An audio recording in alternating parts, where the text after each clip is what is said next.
The snow came down hard against the gas station on Route 287. Not the gentle kind that drifts and settles. The vicious kind. The kind that hits your face like needles and makes the world disappear behind a wall of white. The wind carried it sideways across the empty parking lot. It piled against the building in drifts that looked like frozen waves. Two girls sat on a wooden bench near the store entrance. Alone. Completely alone. The younger one looked about 6 years old. Her face was red and swollen from crying. Wet streaks cut through the cold on her cheeks. Her coat was thin, too thin for Wyoming in January, too thin for a night when the temperature had already dropped to 15 degrees and was still falling. She gripped her older sister's arm with both hands. Her fingers were white. Her whole body shook. The older girl was maybe 10. She sat straight, back rigid, jaw clenched so tight it made her face look older than it was. Her eyes stared forward at nothing. At the darkness beyond the gas pumps, at the highway where occasional headlights swept past without slowing, she was trying to be brave. You could see it in the way she held herself, in the way she kept her chin up even though her hands were shaking, even though her lips had gone pale from the cold. Inside the store, fluorescent lights hummed. The clerk stood behind the counter, mid-30s, thin face, bored expression. He looked through the window at the two girls, looked right at them, then turned away, picked up his phone, started scrolling, like they weren't there. Like two children sitting in a blizzard at 10 o'clock at night was just another Tuesday. A few cars passed on the highway. Their headlights cut through the falling snow. White beams that swept across the lot and illuminated the girls for just a moment. Long enough to see. Long enough to know something was wrong. But not one of them stopped. Not one slowed down. They just kept driving, disappearing into the storm, leaving the girls behind. The sound of an engine rose above the wind, different from the cars, deeper, a rumble that seemed to come from the earth itself. A motorcycle turned into the lot. The headlight was a single bright eye in the darkness. The engine was loud, heavy, the kind of sound you feel in your chest before you hear it with your ears. The bike pulled up to the pump. The rider killed the engine. The sudden silence was almost louder than the noise had been. Only the wind remained, howling across the empty lot, carrying snow in sheets that looked like ghosts.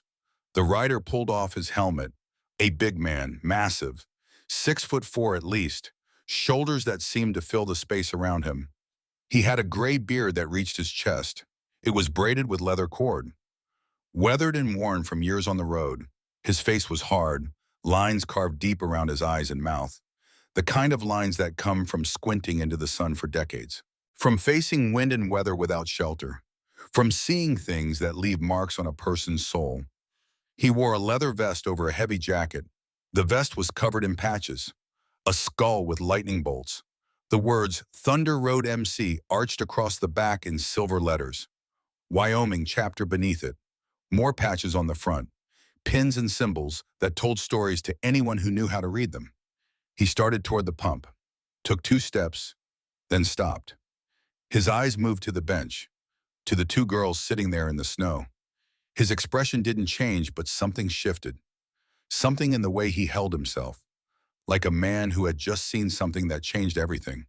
He stood there for a long moment, not moving, just watching. His breath made clouds in the frozen air. He knew what this looked like.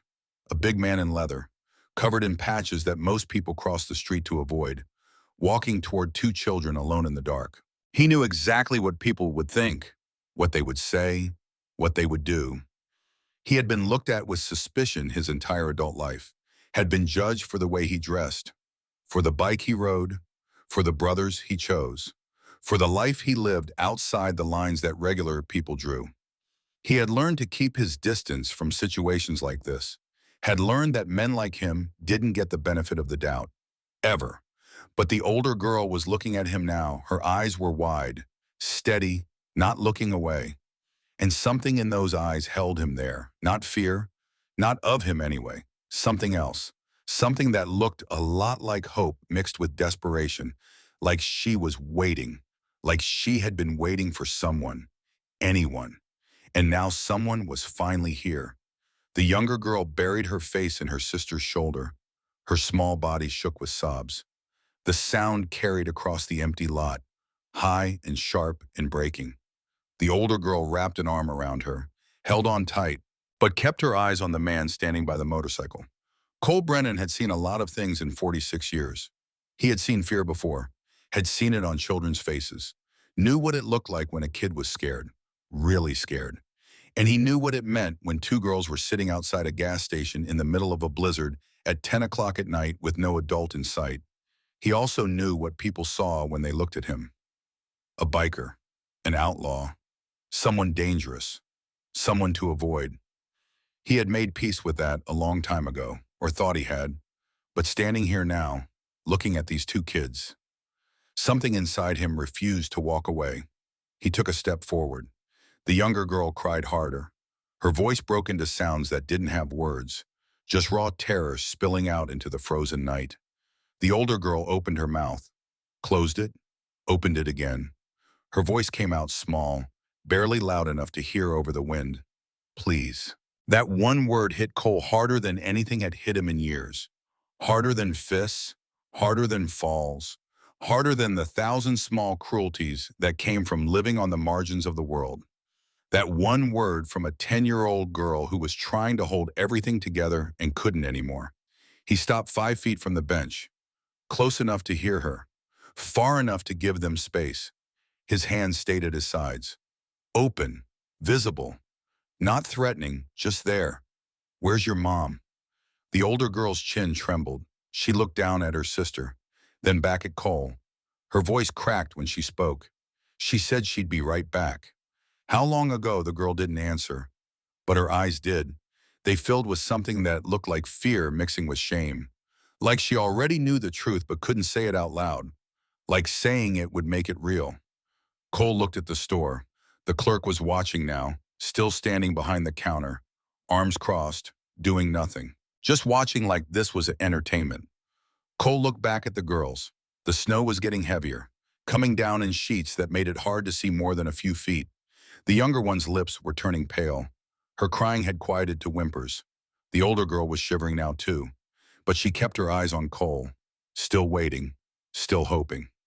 Cole exhaled slowly. He crouched down.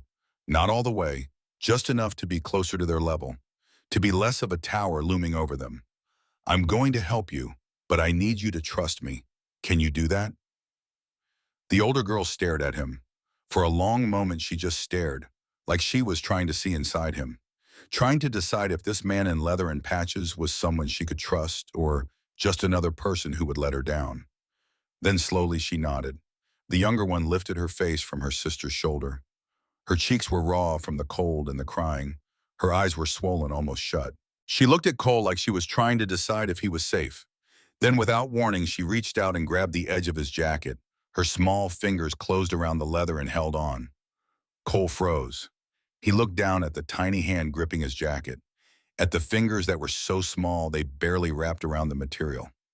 Something twisted in his chest, something that hurt more than any wound he had ever taken. The older girl's voice came again, stronger this time. The man inside made us leave. He said we couldn't stay if we weren't buying anything. Cole's jaw tightened. He didn't look at the store, didn't trust himself to look at it yet. He kept his eyes on the girls. What's your name, Harper? And this is Bryn. She's 6. I'm 10. Cole nodded. I'm Cole. How long has your mom been gone? Harper looked at the ground. Her voice dropped to almost nothing. She was supposed to be back at 7. Cole checked his watch. The face glowed blue in the darkness. 10:15. Over 3 hours late, his stomach dropped. Did you try calling her? Harper nodded. She won't answer. Her phone just goes to voicemail. We tried texting too. Nothing. Bryn lifted her head again. Her voice was tiny, broken. I'm scared she's gone forever. Cole stayed very still. Bryn's grip on his jacket tightened. Like our dad. Bryn's voice cracked on the word dad. He left. 2 years ago. He said he'd come back. He didn't. Now Mommy's gone too. The words hung in the frozen air. Cole felt something crack inside his chest. Something that had been sealed over for 8 years. Something he had buried so deep he thought it couldn't hurt him anymore. He was wrong. Where do you live? Harper pointed down the highway. Into the darkness and the snow. Riverview Trailer Court. About 3 miles that way. You walked here. She nodded. Mom's car is gone. The man she was meeting came and picked her up. Cole looked around the parking lot, empty except for his bike and two cars that probably belonged to people working inside. The highway was dark, no headlights in either direction. The storm was getting worse. The temperature was still dropping. These girls had walked 3 miles in the dark, in the cold, because they had nowhere else to go. He made a decision. The kind of decision that changes everything. The kind you can't take back. I'm going to find your mom, but you need to stay here and keep warm. Can you do that? Harper looked at him. Her eyes searched his face. Why are you helping us? Cole paused. The question caught him off guard. He looked at these two girls, at Harper trying to be brave, at Bryn holding onto his jacket like it was the only thing keeping her from drowning. He thought about Sarah, about the park, about the bench where his wife had been sitting, about the minute, less than a minute. That was all it took, because someone should. Harper blinked. Her lip trembled, but she held it together. She nodded. Cole stood up, pulled out his phone, stepped a few feet away. The number he dialed was answered on the second ring. It's Ghost. Cole's voice was low. I need backup at the Route 287 gas station. 2 kids. No parents. I'm going after the mother. The voice on the other end was rough, gravelly, a voice that had smoked too many cigarettes and yelled over too many engines. How many you need? Cole looked at the girls, at the storm, at the clerk still watching through the window. As many as you can send. Done. We'll be there in 40. Keep them safe. That's the plan. Cole ended the call. He walked toward the store. The automatic doors slid open with a soft hiss. Warm air hit his face. The difference in temperature was shocking. Inside, it was bright, almost too bright. Harsh fluorescent lights that made everything look flat and washed out. The clerk looked up. His eyes moved over Cole's leather, over the patches, over the size of him. The clerk's expression didn't change, but his posture did. He straightened, crossed his arms tighter, put on the face of someone who was not impressed, not intimidated, just annoyed. Cole moved through the store without a word. He found the coffee station near the back, made 2 cups of hot chocolate. The machine gurgled and hissed. Steam rose from the cups. He grabbed 2 packages of hand warmers from a rack near the register. The kind you break and shake and they heat up. Good for a few hours at least. He brought everything to the counter. The clerk rang it up without speaking. The total appeared on the screen. Cole pulled cash from his wallet, laid it on the counter. Exact amount. The clerk took it. Still didn't speak. Just put the money in the register and went back to his phone. Cole picked up the cups and the hand warmers, started to turn away, then stopped. He looked at the clerk, really looked at him. The clerk glanced up. Their eyes met. Those girls have been out there for hours. Cole's voice was flat, quiet, but there was something in it that made the clerk's face change. You kicked them out. The clerk's jaw tightened. They weren't customers. I can't have people just hanging around. They're children. Not my problem. Cole stared at him. For a long moment, he just stared. The clerk looked away first, went back to his phone, pretended Cole wasn't there anymore. Cole walked out. The cold hit him again. The doors slid shut behind him. He crossed the lot to the bench. Harper and Bryn watched him approach. He handed them the cups. The warmth spread through their fingers. You could see it in their faces. The way they held the cups close. The way they bent their heads over the steam. Cole opened the hand warmers, shook them until they started to heat, handed one to each girl. Put these in your pockets. They'll help. Harper took hers, slipped it into her coat. Bryn did the same. Then she looked up at Cole. Her eyes were huge in her small face. Are you really gonna find our mommy? Cole crouched down again. Looked at Bryn. At this 6-year-old who had already lost her father, who was terrified of losing her mother too. He thought about promises, about what they meant to a child, about what happened when they were broken. I'm going to do everything I can. It wasn't a yes. It wasn't a no. It was the truth. Careful, honest, the only thing he could give her. Bryn looked at him for a long moment. Then she did something that broke him.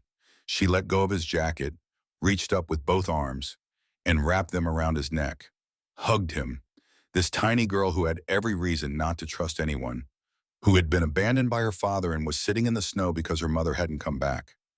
She hugged him. Cole froze. He didn't know what to do. His arms came up slowly, carefully. He put one hand on her back, let her hold on. She was so small, so fragile, like a bird, like something that could break if you weren't careful. After a moment, Bryn let go, sat back down next to Harper. Harper wrapped an arm around her, pulled her close. They both looked at Cole. "My brothers are coming," Cole said. "They'll be here soon. They'll stay with you, keep you warm, keep you safe. I promise you that."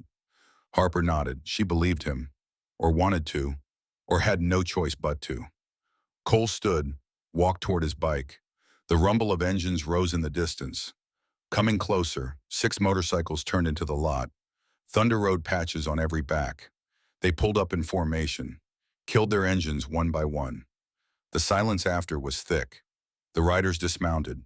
Big men, hard faces, leather and patches, and the kind of presence that made normal people nervous. They looked at Cole, at the 2 girls on the bench, at the situation. Nobody spoke. They didn't need to. They all understood. One of the riders stepped forward, younger than the others, maybe 30. He had kind eyes despite the tattoos covering his arms.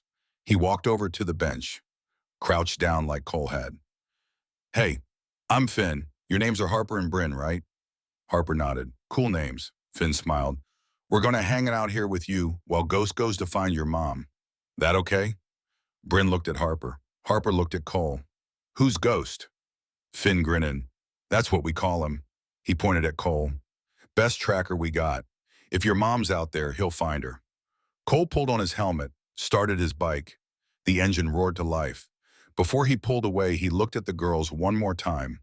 Harper had her arm around Bryn.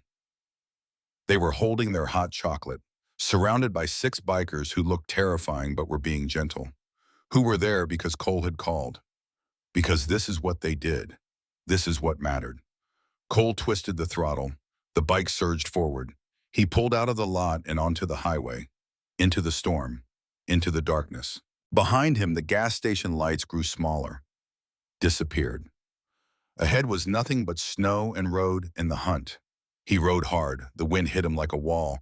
The snow came at his visor so thick he could barely see. Ice formed on his gloves. His fingers went numb.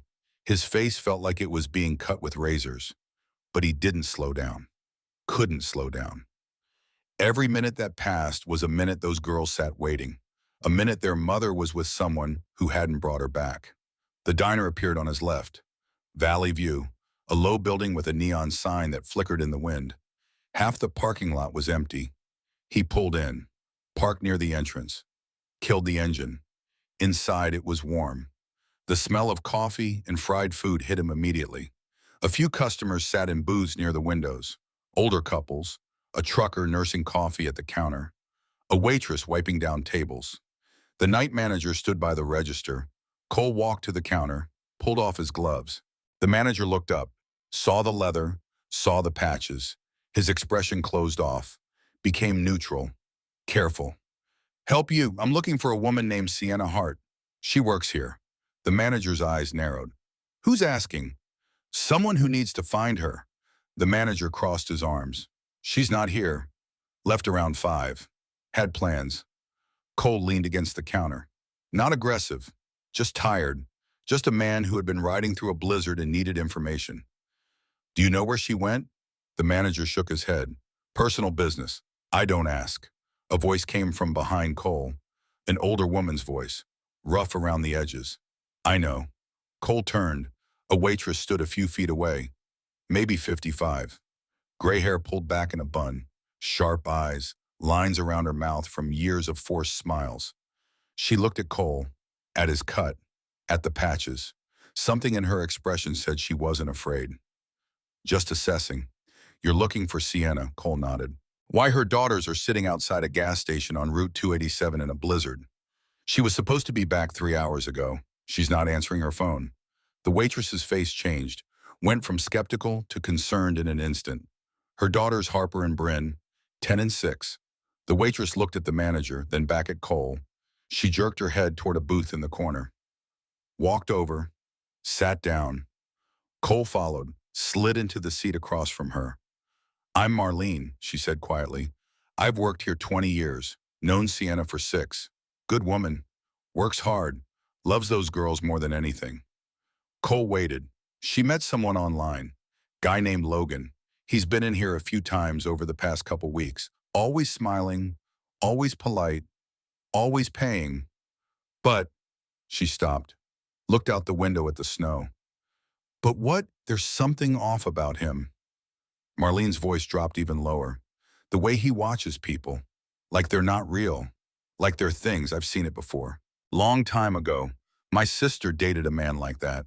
It didn't end well." Cole's jaw tightened. "Do you know where he took her?" Marlene thought for a moment. "Last week I was taking the trash out back. He was on his phone, didn't know I was there. I heard him mention a cabin, said it belonged to his family. Something about Miller's Ridge." Cole's heart rate picked up. "Miller's Ridge. We're on Miller's Ridge, I don't know. Just heard the name.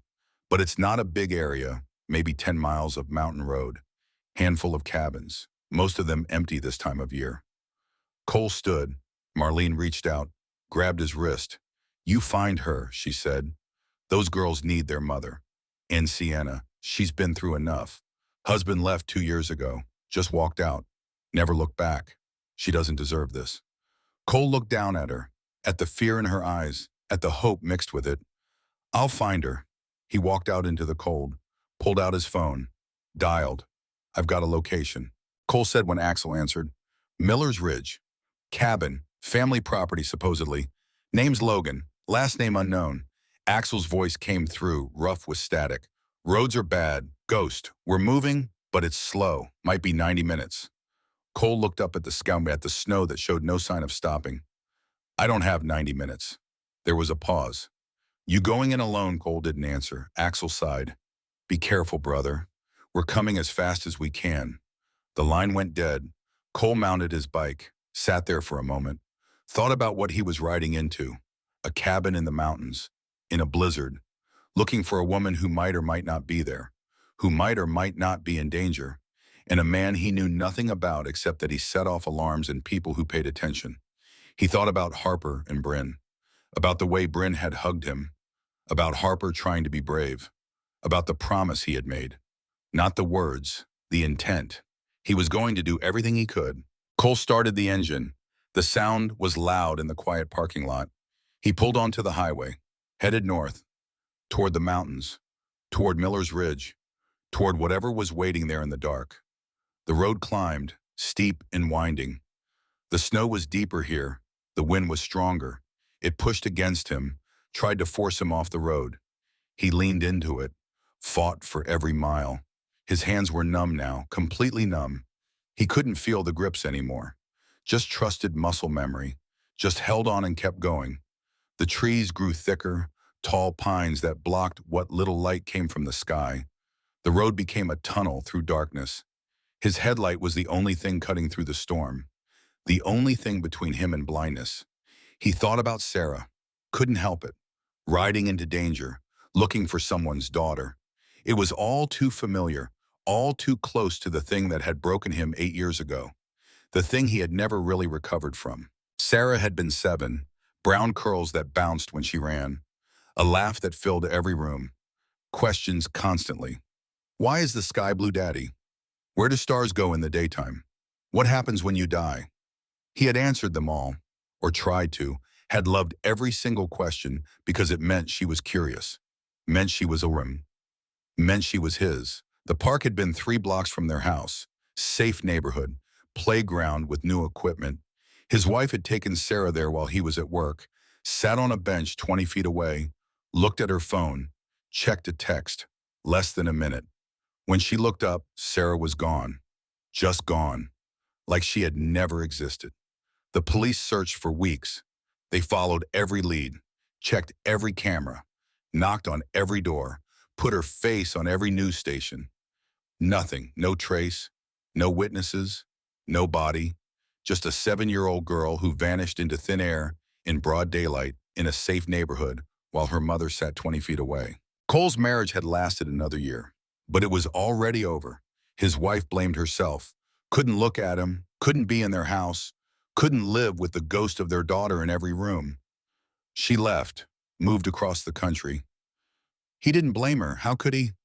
He blamed himself too. He had stopped sleeping, stopped eating, stopped doing anything except riding and searching and looking for a girl who was never coming home. The club saved him, or tried to. Axel had pulled him aside one night, told him he had two choices. Let this kill him or let it change him. Make it mean something or let it be meaningless. Use the pain or let the pain use him. Cole had chosen change, had thrown himself into missing children awareness, into volunteering, into being the person who showed up when a kid was in trouble. He couldn't save Sarah, but he could save others. Had to save others. Had to make the loss mean something or it would consume him. Tonight felt like a test, like the universe was asking if he meant it, if he was really willing to ride into a blizzard, into danger, into the unknown. For two girls he didn't know and a woman he had never met. The answer was easy. The answer had always been easy. Yes. A light flickered in the distance, faint, almost invisible through the snow. Cole slowed, killed his headlight, let his eyes adjust to the darkness. The light was steady now. A window, a cabin. He pulled off the road into the trees, dismounted. The snow was deep here, up to his knees. He pushed through it, moving slowly, carefully, staying in the shadows, making no sound except the crunch of snow under his boots. The cabin was small, old, wood that had weathered decades of mountain winters, a porch that sagged in the middle, a chimney with smoke curling out, and in the driveway a dark sedan covered in a thick layer of fresh snow. It had been there for hours. Cole crouched behind a tree, 30 feet from the cabin. He could see through the front window. The glass was old, frosted around the edges, but clear enough in the center, clear enough to see what was inside. A woman sat in a chair near the center of the room. Her arms were pulled behind her back. Her head was down. Her shoulders were shaking. Even from this distance, Cole could see she was crying. And standing over her, blocking the only door, was a man. His posture was relaxed, hands in his pockets, face calm. But there was something wrong about the calmness, something that didn't match the fear in the room, something that made Cole's blood run cold. He had found her, found Sienna. But getting her out was another matter entirely. One door, one window, one man between them and freedom. No backup, no plan, just Cole and the storm and the promise he had made to two little girls sitting in the snow 3 miles away. Cole stayed crouched behind the tree. His breath made clouds in the frozen air. His fist tightened around nothing, around the anger rising in his chest, around the fear that he was too late, around the determination that he would not fail. Not this time. Not these girls. Not their mother. The man inside moved, paced in front of the woman, said something Cole couldn't hear. The woman's head lifted. Her face was visible for just a moment, terrified, pleading. Then the man's hand came down, hard. The woman's head snapped to the side. Cole's vision went red. He stood, started moving toward the cabin, stopped himself, forced himself to think, to plan, to not just charge in and make things worse. He pulled out his phone. No signal. Too deep in the mountains. Too much interference from the storm. He was alone. Completely alone. Axel and the brothers were still an hour away. Maybe more in this weather. The police even longer. Nobody was coming. Nobody could help. It was just him. Just Cole. Just Ghost. The man who had lost his own daughter. The man who had promised 2 more daughters he would bring their mother home. He took a breath, let it out slowly, made his decision.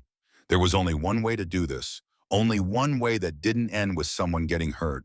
He had to go in, had to be smart, had to be fast, had to be everything he had promised he would be. Cole moved around to the back of the cabin, staying low, staying quiet, looking for another way in, a back door, a window, anything. He found it. A window on the back wall, small, old, cracked open just a few inches to let out heat from the wood stove inside. He pulled out his knife, slid the blade into the gap between the window and the frame, pressed gently. The wood was old, rotted, it gave. The window shifted, opened wider. Cole gripped the sill, pulled himself up. His body slid through the narrow opening. His boots touched down inside. He was in a storage room. Dark, cold, old furniture covered in dust, boxes stacked against the walls. He held his breath, listened. The man's voice came from the next room, calm, almost casual, like this was normal. Like he did this all the time. You shouldn't have tried to leave, the voice said. You shouldn't have made me do this. Cole moved toward the door. It was slightly ajar. A sliver of light cut through the gap. He pressed against the wall, looked through. The woman was Sienna. He knew it without being told. She matched the description. Brown hair, thin frame, the exhaustion of someone who worked 2 jobs and raised 2 kids alone. But more than that, she had Harper's eyes, determined even in fear, fighting even when beaten down. The man was in his 40s, clean clothes, expensive jacket, the kind of man who looked like he belonged in a boardroom, not in a cabin tying up single mothers. He was smiling. That was the worst part. He was smiling like he was enjoying this. Cole's hand tightened on his knife. He had one chance, one moment to get this right. If he screwed it up, Sienna paid the price. If he moved too fast, the man might reach her before Cole could stop him. If he moved too slow, something worse might happen. He thought about Bryn's arms around his neck, about Harper's voice saying please, about the promise he had made, not in words, in intent, in the decision to ride into a blizzard and not stop until he found what he was looking for. Cole pushed the door open, stepped into the room. His voice came out low, steady, absolute. Enough. The man spun around. His face went through surprise, confusion, anger, all in less than a second. His eyes locked onto Cole, onto the leather, onto the patches, onto the size of the man standing in his cabin. Who the hell are you? Cole didn't answer. His eyes moved to Sienna. She had lifted her head, stared at him. Terror mixed with desperate hope. Like she couldn't believe what she was seeing. Like she was afraid to believe it might be real. The man took a step back. His hand moved toward the tool near the wall. A hunting knife sat on the edge. His fingers reached for it. Cole spoke again, still calm, still steady, but with something underneath, something dangerous. Put the knife down. The man's hand closed around the handle. He lifted it, held it in front of him. The blade caught the light from the kerosene lamp on the table. You broke into my home. The man's voice tried to sound confident, tried to sound in control, but it shook. Just slightly, just enough to give him away. I'm calling the police. You're going to jail. Cole looked at the knife, looked at the mom, looked at Sienna tied to the chair with her hands behind her back and her face swelling where he had hit her. He looked at all of it and felt very calm, very certain, very ready for what came next. More riders are coming, Cole said quietly. Police too. You've got about 3 minutes before this cabin is surrounded. Put the knife down and this ends quiet. The man's jaw tightened. His eyes darted to the door, to the window, looking for escape, finding none. The snow was too deep, the storm too strong. He was trapped, and he knew it. But trapped things are dangerous. Desperate things do desperate things. The man lunged, fast, faster than Cole expected. The knife came at his throat in a wide arc, silver blade flashing in the lamplight. Cole sidestepped. Not far, just enough. His hand shot out, caught the man's wrist, twisted, hard. The knife clattered to the floor. The man swung with his other hand. Wild, panicked, Cole blocked it, drove his elbow into the man's ribs. The sound was wet, solid. The man's breath left his lungs in a sharp gasp. He stumbled back, tried to recover. Cole didn't give any time, didn't give him space, didn't give him anything. He grabbed the man by the collar, swept his legs. The man hit the floor hard. The impact shook the cabin. Before he could move, Cole was on top of him, one knee pressed into his spine, both arms pinned behind his back, locked, controlled, going nowhere. The man struggled, cursed, threatened, told Cole he was going to prison, told him he would sue, told him he didn't know who he was dealing with. Cole said nothing, just held him there, breathing steady, grip unwavering, waiting. Sienna stared at them, at the man on the floor, at the stranger who had appeared from nowhere and saved her, at the leather jacket and the patches she had been taught to fear her entire life. Her body tensed, like she didn't know if this was better or just different, like she wasn't sure if she should be grateful or more scared. Cole looked at her, his voice softened. Not much, but enough. You're safe now. She stared at him, lips trembling, eyes filling with tears. Your daughters are waiting for you, Cole said. Harper and Bryn. They're at the gas station. My brothers are with them. They're okay. Sienna's face crumbled. A sob broke from her chest, raw and broken and relieved all at once. She lowered her head and cried. Deep gasping squeeze that shook her whole body. The kind of crying that comes when you realize you're going to live, that you're going to see your children again, that the nightmare is over. Cole kept his knee on the man's back, kept his hands pinned, kept him controlled and still. He didn't speak again. Just let Sienna cry. Let her have this moment. After what she had been through, after what she had survived. She had earned it. In the distance, barely audible over the storm, sirens, faint at first, then louder, growing, coming closer. Red and blue lights began to flash through the trees outside, painting the snow in colors, making shadows dance across the walls. The man beneath Cole went still. The fight left his body. He knew it was over, knew he had lost, knew whatever he had planned for tonight was not going to happen. He stopped struggling, stopped cursing, just lay there, breathing hard, defeated. The cabin door burst open. Two deputies rushed in, weapons drawn, shouting commands. They saw the scene. The woman tied to the chair, the man on the floor, the biker holding him down.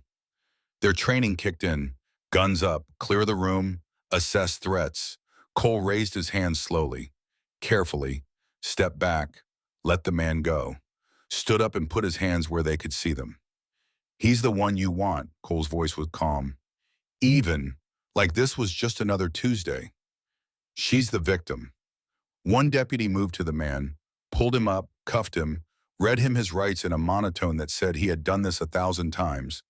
The other deputy went to Sienna, pulled out a knife and cut the zip ties around her wrists. She winced.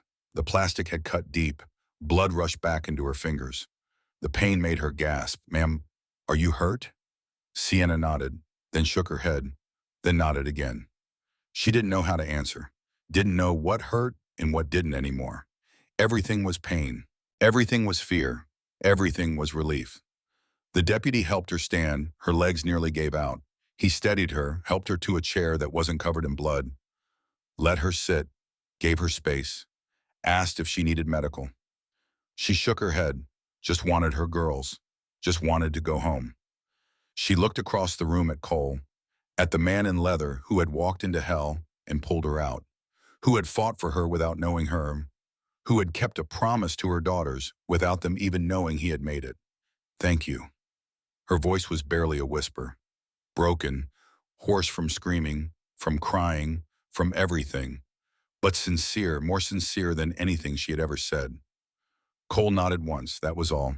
Just a nod, no smile, no grand gesture, just acknowledgement. He had done what he came to do. The rest was formality.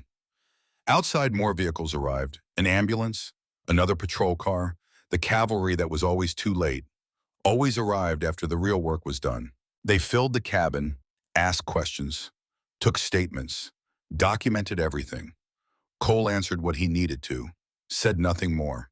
20 minutes later, they let him outside, put him in the back of a patrol car, not under arrest, just for transport. His bike was here, but Sienna needed a ride back, and there was only one vehicle with heat. They put her in the front, wrapped her in a blanket, started the engine and cranked the heat. The car pulled away from the cabin, down the mountain, back toward civilization, toward light, toward the gas station where two girls waited for their mother to come home. Cole sat in the back, silent, watching the snow fall, watching the trees pass, thinking about nothing and everything at once. They pulled into the gas station lot. The lights were bright, too bright after the darkness. 6 motorcycles still sat near the entrance. 6 bikers still surrounded the bench. And on that bench, 2 girls sat wrapped in blankets, holding empty cups, waiting. The patrol car stopped. Before it had fully stopped, Sienna threw open the door. She didn't wait, didn't ask permission, just ran, stumbled through the snow, her legs barely working, but moving, had to move, had to get to them. Harper, Bryn, both girls turned. Their eyes went wide. Didn't believe it, couldn't believe it. Then Bryn screamed, "Mommy!" She broke away from the bikers, ran. Harper followed. They collided in the middle of the lot. All three of them, arms and tears and voices saying, "I'm sorry," and "It's okay," and "I love you" over and over. They dropped to their knees in the snow, held each other, cried, let everything out that they had been holding in for hours. Cole watched from the patrol car, through the window. He didn't get out, didn't interrupt. This wasn't his moment. This was theirs. He had done his part, had kept his promise. The rest was up to them. But Bryn lifted her head, looked around. Her eyes found the patrol car, found Cole sitting in the back. She pulled away from her mother and sister, started walking toward him. Her steps were unsteady. Her face was wet, but she kept coming. She stopped at the car door, looked in at him. For a long moment, they just looked at each other. This tiny girl and the broken man who had saved her mother. Then Bryn did something that would stay with Cole for the rest of his life. She pressed her hand against the window, flat, palm and fingers, and she smiled. Not a big smile, not a happy smile, just a smile that said, "Thank you." That said, "I knew you would." That said, "You kept your promise." Cole lifted his hand, pressed it against the window from the inside, against her small hand. They stayed like that for a moment. Then Bryn turned and ran back to her mother, back to Harper, back to the family that was whole again because a stranger had ridden through a blizzard and refused to quit. The deputy started the car, began to pull away. Cole looked back, saw Sienna standing now, holding both girls. The 6 bikers around them, Finn saying something that made Harper almost smile, Axel standing to the side, arms crossed, watching, making sure they were safe, making sure nobody bothered them, making sure the promise was complete. The gas station disappeared behind them. The lights faded. The night returned. Cole sat in the darkness, alone, not celebrating, not congratulating himself, just sitting, just breathing, just existing in the space after the storm. He thought about Sarah, about the promise he couldn't keep, about the daughter who was never coming home. The pain was still there, would always be there. But tonight it felt different, lighter somehow, like maybe what he had done mattered, like maybe saving someone else's daughters meant something, like maybe the loss could transform into purpose instead of just staying as loss. The deputy drove him to the clubhouse, let him out, drove away. Cole stood in the parking lot. The snow had stopped, the clouds were breaking, stars were visible between them. Cold and distant and infinite. He walked inside. The clubhouse was empty. Everyone was still at the gas station. He went to his room, small, sparse, just a bed and a dresser and a nightstand. On the nightstand was a photograph, a little girl with brown curls and a smile that could light up the world. Cole picked it up, held it, looked at his daughter's face. "I helped 2 little girls tonight," he said quietly. "Kept them safe, brought their mom home." He paused, his thumb traced the edge of the frame. "I'm still trying, sweetheart. I'll never stop."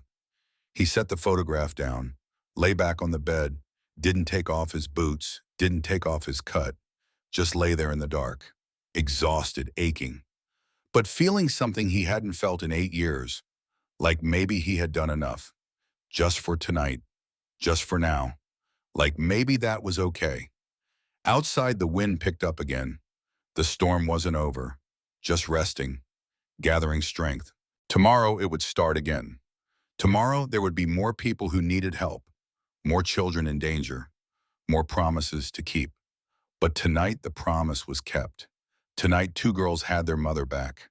Tonight Cole Brennan had walked into darkness and brought someone home. Tonight Ghost had earned his name by refusing to disappear when it mattered most. Cole woke at dawn. He hadn't really slept, just closed his eyes and let time pass. His body ached from the ride, from the fight, from holding tension in every muscle for hours. His hands were stiff, fingers swollen from the cold. But he was alive. And more importantly, so was Sienna Hart. He sat up, looked at the photograph on the nightstand. Sarah smiled back at him. Forever 7, forever frozen in that moment before everything changed. He touched the frame gently, then stood, stretched, felt his spine crack and pop, felt every one of his 46 years. The clubhouse was quiet.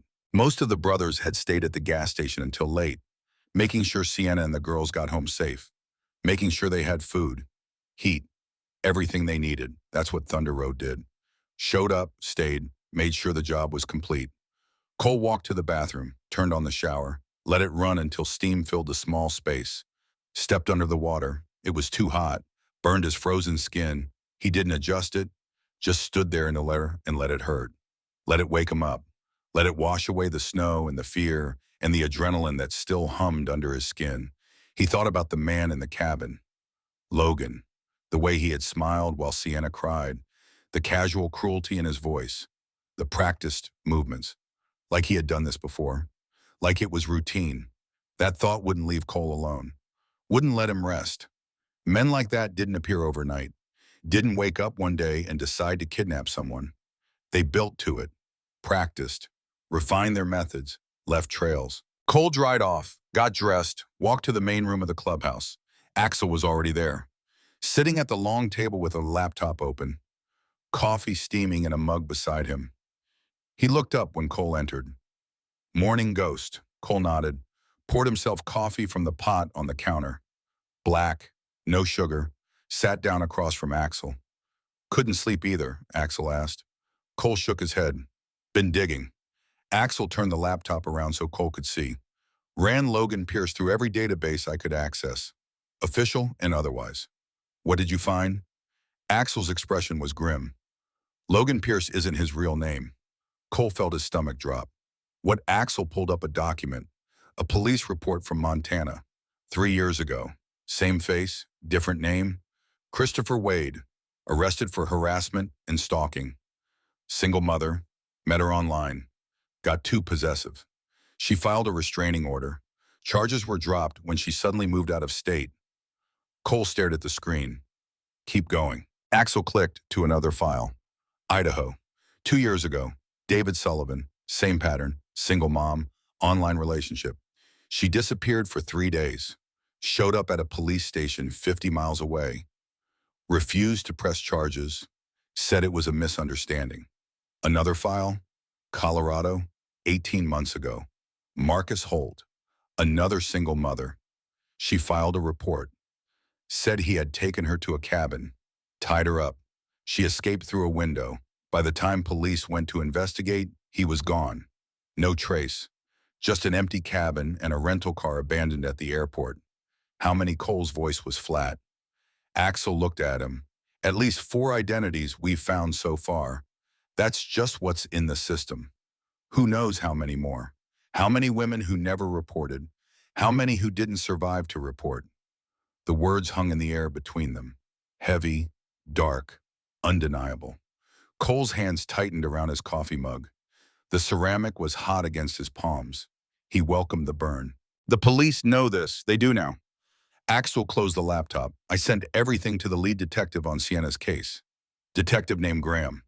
Good guy. Former Marine. He called me at 5 this morning. Said they're pulling every file they can find. Cross-referencing. Building a case. Cole nodded. Good. There's more. Axel's voice got quieter. 2 women, one in Utah, one in Montana. Both single mothers. Both met men online who matched this pattern. Both disappeared. Never found. Those cases are still open. Cole felt something cold settle in his chest. When Utah was 4 years ago, Montana 2.5, and they think it's him. Can't prove it. Not yet. But the similarities. Axel shook his head. It's him, ghost. We both know it. Cole stood, walked to the window, looked out at the empty parking lot, at the gray morning light spreading across the snow. He thought about Sienna, about how close she had come, about the fact that she had daughters who would have grown up never knowing what happened to their mother, just like those other children, just like Sarah. His reflection stared back at him from the window. Tired eyes, gray beard, leather cut with patches that told stories most people would never understand. He looked like what he was, a man who had lost everything, who had found purpose in the wreckage, who kept going because stopping wasn't an option. Behind him, Axel spoke again. The news is going to pick this up, probably today. Serial predator caught. Biker helps rescue victim. All of it. You ready for that? Cole turned, looked at his president, his brother. No, but it doesn't matter. Axel smiled, small, sad, never does. The day unfolded in ways Cole couldn't have predicted. By noon, the story had broken. Local news first, then regional, then national. Logan Pierce's face appeared on every channel. His mugshot stared out from screens across the country. The headlines called him what he was: predator, serial offender, monster. But there was another story running alongside it. The story of two little girls abandoned in a snowstorm. The story of a biker who refused to walk away. The story of a rescue that shouldn't have worked, but did. The media loved that story, ate it up, turned it into something bigger than it was. By evening, Cole's phone wouldn't stop buzzing. Interview requests, questions, people wanting comments. He ignored all of it, turned off his phone, sat in the clubhouse and waited for the noise to die down. It didn't die down.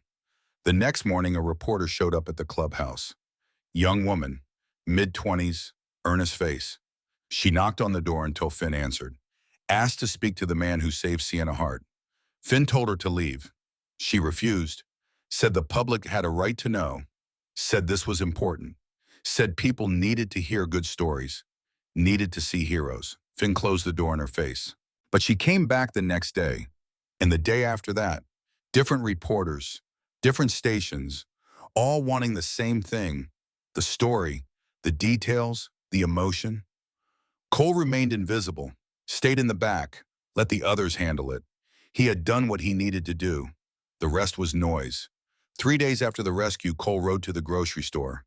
Needed supplies, needed to get out of the clubhouse, needed to clear his head. He parked his bike, walked inside, grabbed a basket, started down the aisles. A woman approached him. Older, maybe 60. She stopped directly in front of him. He tried to move around her. She moved with him, blocked his path. "Excuse me," she said. Cole looked at her. "Ma'am, you're him, aren't you? The man who saved that woman and her girls?" Cole said nothing. "I saw you on the news. The leather jacket, the patches. You're him." Cole tried to step around her again. She grabbed his arm. He stopped, looked down at her hand, then at her face. She was crying. "Thank you." Her voice cracked. "My daughter. She was in a situation like that 2 years ago. Different man, different state, but the same. Nobody helped her. Nobody came. She didn't make it out." Cole felt his chest tighten. "I'm sorry." The woman shook her head.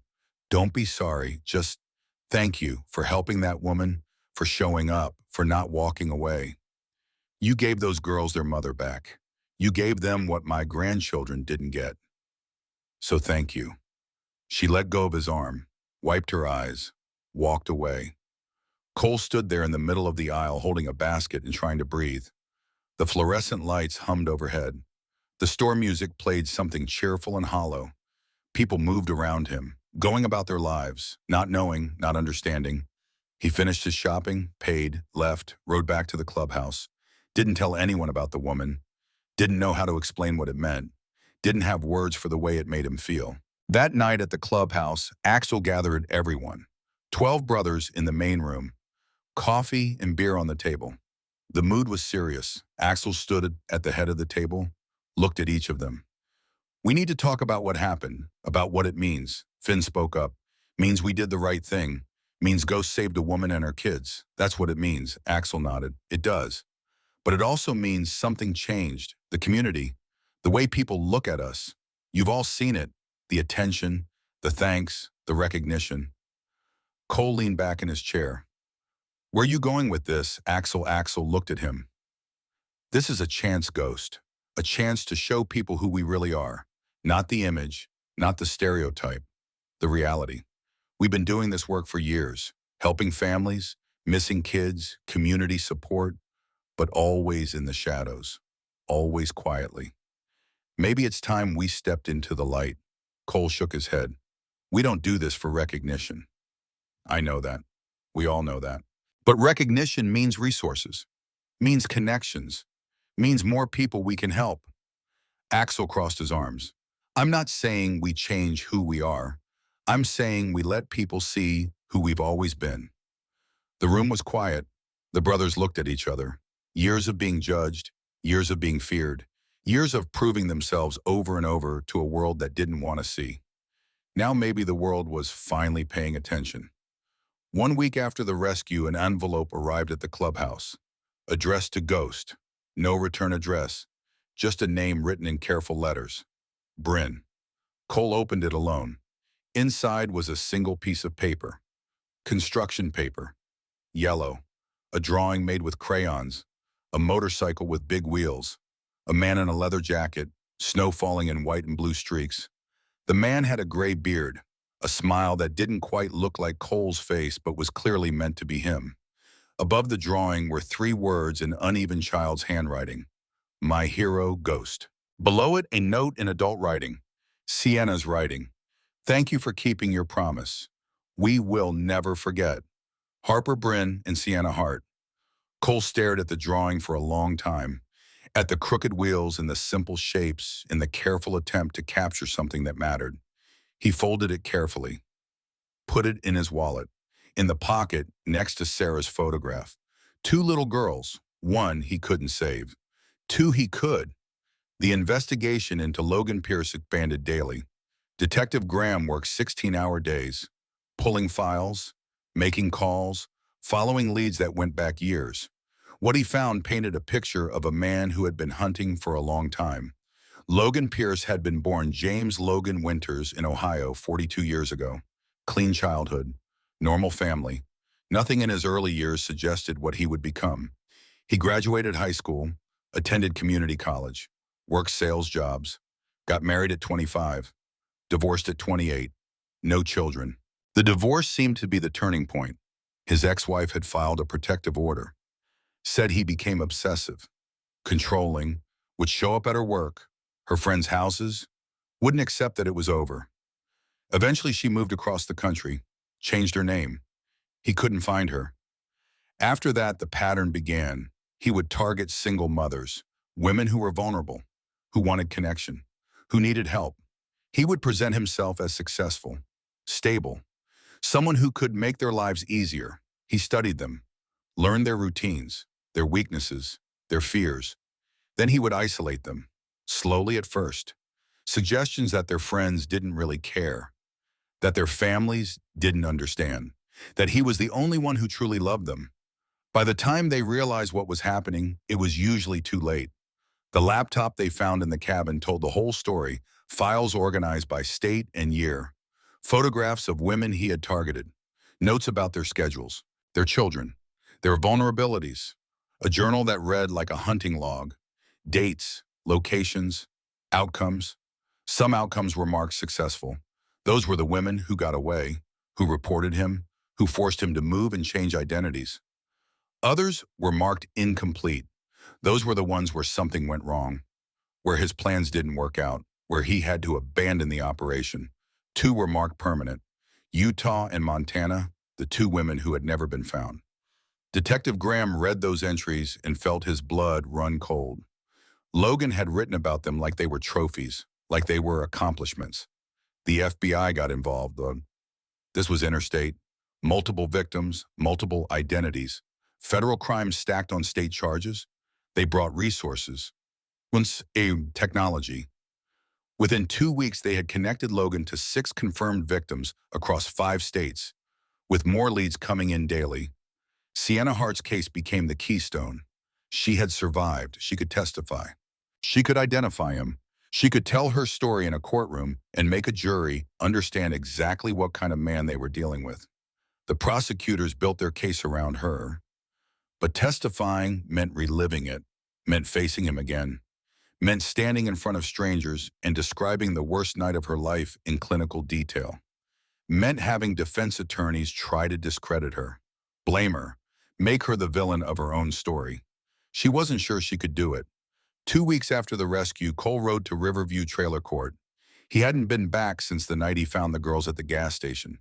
Hadn't wanted to intrude, hadn't wanted to make things complicated.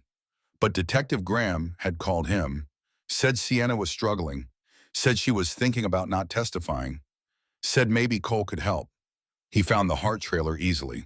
Number 47, small, old, but well-maintained. Flower boxes in the windows even though it was winter. A welcome mat at the door. Signs of someone trying to make a home out of very little. He knocked. Footsteps inside. The door opened. Harper stood there. She had grown in 2 weeks, or maybe just seemed taller, more solid. Like surviving something terrible had aged her in ways that couldn't be measured in time. Mr. Ghost, her voice was steady, surprised but not scared. Cole nodded. Hi, Harper. Your mom home? Harper turned, called into the trailer. Mom, someone's here for you. Sienna appeared behind Harper. She looked tired, dark circles under her eyes, hair pulled back in a messy ponytail. She wore sweatpants and an oversized sweater, the kind of clothes you wear when you've given up caring what you look like, when survival is all that matters. Cole, she said softly. I didn't expect. She trailed off, didn't finish the sentence, just stood there looking at him like he was something she had dreamed, something that couldn't be real. Can I come in? Sienna stepped aside. Of course, yes, please. Cole entered. The trailer was small but clean, organized. A couch that had seen better days. A kitchen table with 4 mismatched chairs. Homework spread across the table. Bryn sat there coloring. She looked up when Cole entered. Her face lit up. Mr. Ghost. She jumped down from the chair, ran to him, wrapped her arms around his leg just like she had at the gas station. Cole froze, then slowly put his hand on her head. Hey, Bryn, did you get my picture? Cole pulled out his wallet, showed her the folded yellow paper. I carry it with me. Bryn's smile could have powered the sun. Really? Really? Harper was watching from near the door, arms crossed, expression guarded, protective. She had been the one responsible, the one who kept her sister safe, the one who made the hard choices. She wasn't ready to let her guard down yet. Sienna gestured to the couch. Would you like to sit? Can I get you coffee? Coffee would be good. She disappeared into the kitchen. Cole sat.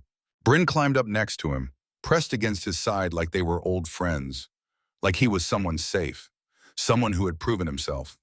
Harper stayed standing, watching. Sienna returned with 2 mugs, handed one to Cole, sat in the chair across from him. They were quiet for a moment, just the sound of Bryn humming while she colored, the heater clicking on, the normal sounds of life continuing despite everything. Detective Graham called me, Cole said finally. Told me you're thinking about not testifying. Sienna's hands tightened around her mug. He shouldn't have done that. He's worried. I know. Sienna looked down. I know what's at stake. I know that man needs to go to prison, that he needs to be stopped. But the thought of seeing him again, of having to talk about what happened in front of all those people. She stopped. Her voice had started to shake. And his lawyer, she continued. His lawyer already called me, tried to. I don't know.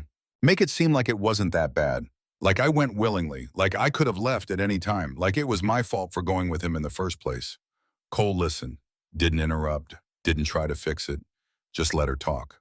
My girls, Sienna's eyes filled with tears. They've been through so much. Harper won't sleep unless I'm in the room. Bryn has nightmares every night. They're starting to heal, starting to feel safe again. If I testify, it brings it all back, makes it real again. I don't know if I can do that to them. Harper spoke from her spot by the door. Her voice was quiet but firm. Do it. Sienna looked at her. What? Testify. Harper's jaw was set. He hurt you. He would have killed you. And there are other women. Women who didn't get saved. You have to tell what happened, so he can't do it again. Baby, you don't understand. I do understand. Harper's voice got louder. I understand that if you don't testify, he might get out. He might do it to someone else. Someone else's mom. And those kids will be sitting outside a gas station in the snow. And maybe no one will come for them. The words hit Sienna like a physical blow. She opened her mouth, closed it, had no response. Cole set down his coffee, leaned forward, elbows on his knees. You're scared. That's normal. What you went through, what you survived. That kind of fear doesn't just go away because the danger is over. Sienna wiped her eyes. Then how do I do it? How do I walk into a courtroom and face him again? You don't do it alone. Cole's voice was steady, calm, absolute. I'll be there. The brothers will be there. Detective Graham will be there. An entire room of people who believe you, who know what he is, who won't let him hurt you again. But what if I can't? What if I freeze? What if I forget what to say? Then you take a breath and you try again. And if you still can't, then you try again. You keep trying until the words come. And the whole time you remember two little girls who need their mother to show them that fear doesn't get to win, that evil doesn't get to walk away, that doing hard things matters. Sienna looked at Harper, at Bryn coloring quietly, at these two lives that depended on her, that needed her to be strong even when she didn't feel strong, that needed her to do the impossible because it was right. Okay. Her voice was barely a whisper. Okay, I'll do it. 3 days later, the newspaper ran a feature story. Front page, photograph of Cole and two other Thunder Road members standing in front of the clubhouse. The headline read, "The Heroes in Leather." The article told the whole story. The girls abandoned at the gas station. The mother kidnapped by a serial predator. The biker who rode through a blizzard and brought her home. It talked about Thunder Road MC, about their community work, their missing children awareness rides, their support for domestic violence survivors. It painted them not as outlaws, but as protectors, as men who had chosen to use their strength to help instead of hurt. The response was immediate and overwhelming. Thank you cards started arriving at the clubhouse, dozens of them, then hundreds. Handwritten notes from mothers and grandmothers, from children who had seen the story on the news, from people who had been helped by the club over the years, but never had a chance to say thanks. A bakery in town started dropping off boxes of donuts every Saturday morning. Free. Just because. A hardware store called and said any Thunder Road member got a 20% discount on parts and supplies. No questions asked, a local restaurant hung a sign in the window. Thunder Road eats free. People who used to cross the street when they saw the patches now waved. Said hello, asked about the rescue. Wanted to know how Sienna and the girls were doing. Wanted to contribute to whatever the club was doing next. The transformation was surreal. Axel didn't know how to handle it. None of them did. They had spent years being judged, being feared, being treated like criminals because of how they looked. Now suddenly they were heroes. It should have felt good. It did feel good, but it also felt fragile, like something that could disappear as fast as it appeared. Cole handled it by doing what he always did, keeping his head down, staying quiet, letting others take the spotlight. He didn't want recognition, didn't want praise. He had done what needed to be done, the same way he always did. The attention made him uncomfortable, made him feel like a fraud. One afternoon, a young couple approached him at a gas station. Different gas station, different time, but the same kind of interaction. The man was nervous. The woman was crying. "Are you Cole Brennan?" the man asked. Cole nodded slowly. The woman stepped forward. "My sister, she was in Utah 4 years ago. Jessica Monroe. She disappeared. They never found her." Cole felt his stomach drop. "I'm sorry, the police say." The woman's voice broke. "They say the man you caught might be responsible. That he might have. That she might have." She couldn't finish. Her husband put his arm around her. "We just wanted to thank you," the man said, "for stopping him, for making sure he can't do it to anyone else. It doesn't bring Jessica back, but it means something. It means her death wasn't for nothing." They walked away before Cole could respond, left him standing by his bike with their grief hanging in the air around him. He thought about the 2 entries in Logan's laptop marked permanent, thought about women who were never coming home, about children who grew up without mothers, about the ripples of damage one man could cause. That night, Cole sat alone in his room.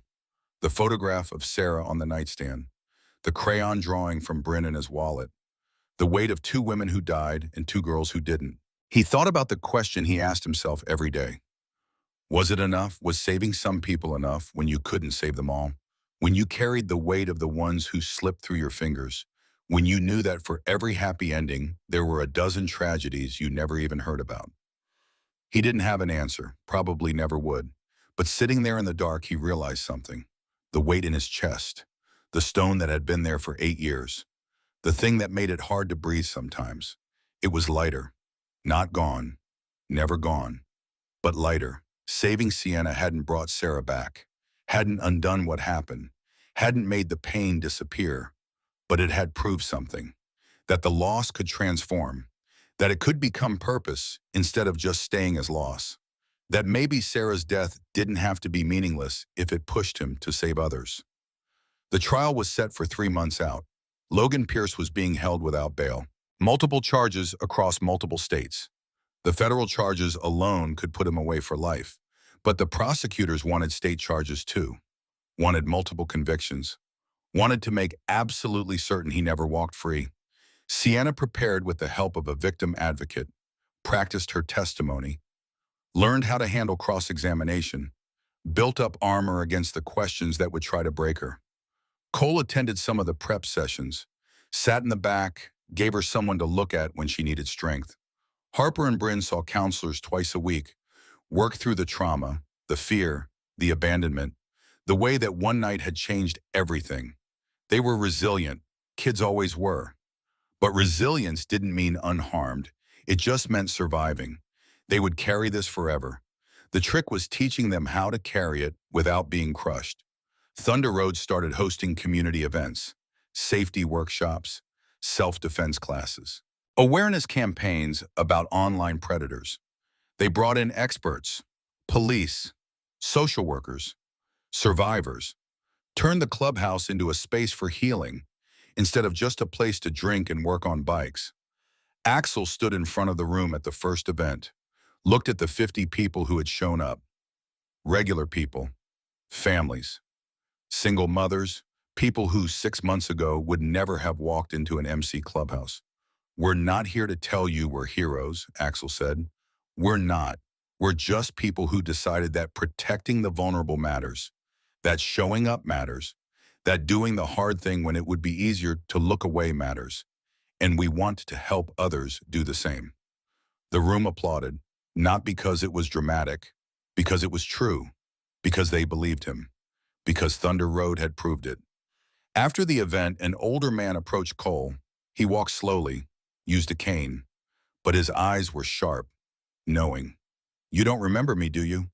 Cole looked at him, studied his face, shook his head. "Jim Carver, Casper Police Department. Retired now. But I was one of the investigators on your daughter's case." Cole went very still.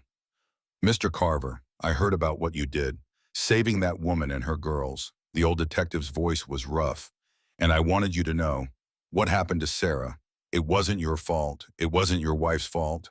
Sometimes evil just happens. Sometimes there's nothing anyone could have done." Cole said nothing and couldn't speak. "But what you did, using that pain, using that loss, turning it into something that saves others." Jim shook his head. "That's the bravest thing I've ever seen.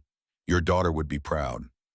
He walked away, left Cole standing there trying to breathe, trying not to fall apart, trying to believe that maybe it was true, that maybe Sarah would be proud, that maybe 8 years of guilt could start to become something else. The snow melted slowly that year. Winter held on longer than usual. But eventually the ice on the roads turned to water. The gray skies gave way to blue. Spring came the way it always came. Slowly, then all at once. The world waking up from something that felt like death. For Cole it felt symbolic, like he was waking up too. Not from death, from something close to it. From 8 years of just existing instead of living. Of going through motions instead of feeling them. The weight was still there, would always be there. But he could breathe around it now, could function, could believe that maybe there was a point to continuing. One morning he woke early, before dawn, got on his bike, rode out to the cemetery where Sarah was buried.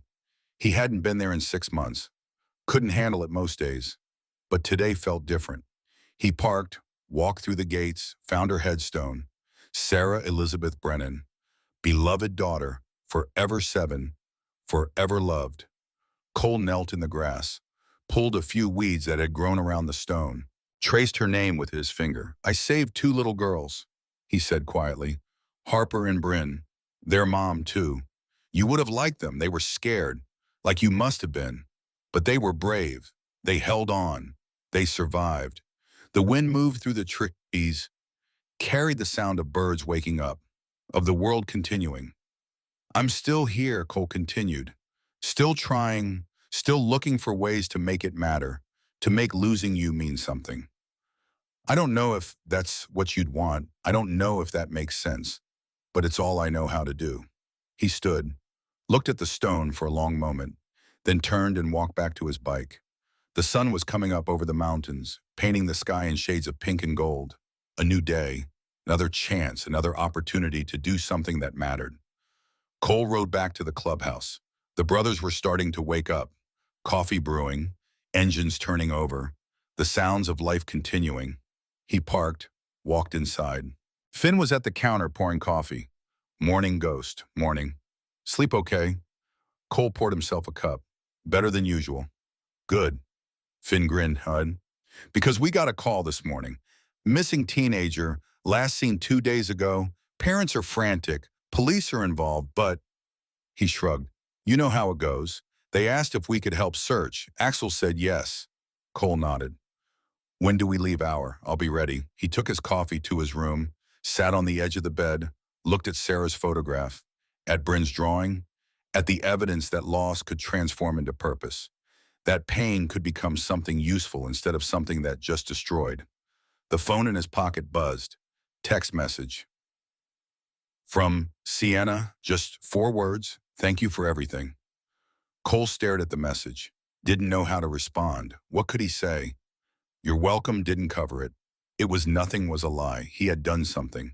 Something that mattered. Something that changed lives. Finally, he typed back. Just did what needed doing. 3 dots appeared, then disappeared, then appeared again. Finally, her response.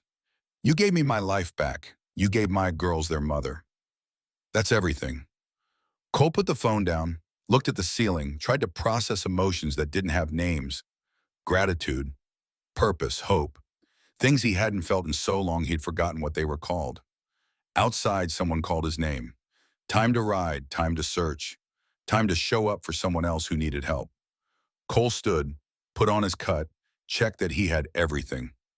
Wallet with Sarah's photo and Bryn's drawing. Phone, keys. The weight of 8 years that he carried everywhere, but that felt different now. Lighter. More like ballast than burden. He walked out into the morning, mounted his bike, kicked it to life. The engine rumbled beneath him. Familiar, constant, real. 6 other bikes lined up beside him. Brothers who rode because it mattered. Who showed up because someone had to. Axel raised his hand, dropped it. 7 bikes rolled out in formation. Through the gate, onto the highway, towards someone who needed them, toward purpose, toward proof that sometimes the world didn't have to win. Sometimes good people showed up. Sometimes that was enough. Cole rode and thought about what Jim Carver had said, about Sarah being proud, about bravery, about turning loss into something that saved others. He didn't know if it was true, didn't know if Sarah would be proud or angry or heartbroken that he had survived when she didn't. But he knew this. Every time he showed up, every time he rode into danger, every time he kept a promise to a 6-year-old girl sitting in the snow, he was choosing to believe that loss could mean something, that pain could transform, that the worst thing that ever happened to him didn't have to be the end of everything. It could be the beginning of something else. The road stretched ahead, empty, open, full of possibility. Somewhere out there, a family was terrified. A teenager was missing. People needed help. And Cole Brennan, Ghost, the man who lost everything and found purpose in the wreckage. He was riding toward them, not running from his past, not hiding from his pain, riding toward someone who needed him, toward the next promise, the next chance to prove that showing up mattered, that doing the hard thing when it would be easier to look away was what separated living from just existing. The wind hit his face, the sun climbed higher, the road went on forever. And Cole rode toward whatever came next, not because he was a hero, because he was a man who understood loss, who knew what it felt like to be helpless. Who had decided that if he couldn't change his own story, he could at least change someone else's? That was enough. For today. For now. For this moment on this road heading toward this person who needed help. It was enough, and somewhere in his wallet. Pressed between his daughter's photograph and a little girl's crayon drawing, the weight of 8 years transformed into proof that sometimes broken things could be useful, that sometimes the worst pain could become the strongest purpose, that sometimes the only way through grief was to turn it into something that mattered. Cole rode, the engine beneath him, the wind against him, the weight lighter than it had been in years, and ahead on the road the future waited, full of people who needed saving, full of promises to keep, full of chances to prove that loss didn't have to be the end, that it could be the beginning of everything that mattered. The ghost rode on, no longer haunted, no longer running, just riding, toward purpose, toward meaning, toward the next person who needed someone to show up when everyone else walked away. That was who he was now. That was who he would always be. And that, for the first time in 8 years, felt like enough. The courtroom was silent when they brought Logan Pierce in. He wore an orange jumpsuit that made his skin look sallow. His hands were cuffed in front of him. His face was blank, carefully neutral, like he was bored by the proceedings, like this was an inconvenience rather than justice catching up. Sienna sat in the front row of the gallery. Cole sat 3 seats behind her, close enough if she needed him, far enough to give her space. Harper and Bryn were with a counselor in a waiting room down the hall, too young to be in the courtroom, too fragile to face the man who had almost destroyed their family. Detective Graham sat at the prosecution table, 3 months of work distilled into binders full of evidence, witness statements, digital forensics, financial records showing how many times Logan had changed identities, how many states he had operated in, how many women he had targeted. The judge entered. Everyone stood. The formal dance of justice began. Opening statements. The prosecution painted Logan as a predator who had spent years perfecting his methods, who had targeted vulnerable women with calculated precision, who had left a trail of trauma across 5 states, who would have continued if Cole Brennan hadn't intervened. The defense tried a different angle, said Logan had relationship problems, said he struggled with boundaries, said what happened with Sienna was a misunderstanding that got out of hand, said he never intended real harm, just wanted connection, just wanted love, just made poor choices. The prosecution called their first witness, a woman from Montana, 38 years old, single mother of 1. She had dated Logan 3 years ago under the name Christopher Wade. He had seemed perfect at first, attentive, generous, understanding. Then he became possessive, controlling. When she tried to break it off, he showed up at her work, at her home, at her son's school. She got a restraining order. 2 days later, he was gone, vanished. She never saw him again, but she lived in fear for a year, afraid he would come back, afraid of what he might do. Her voice shook as she testified. She didn't look at Logan, couldn't look at him. The defense cross-examined, tried to suggest she had encouraged his attention, that she had sent mixed signals, that his behavior was a normal response to a confusing situation. The woman's voice got stronger, harder.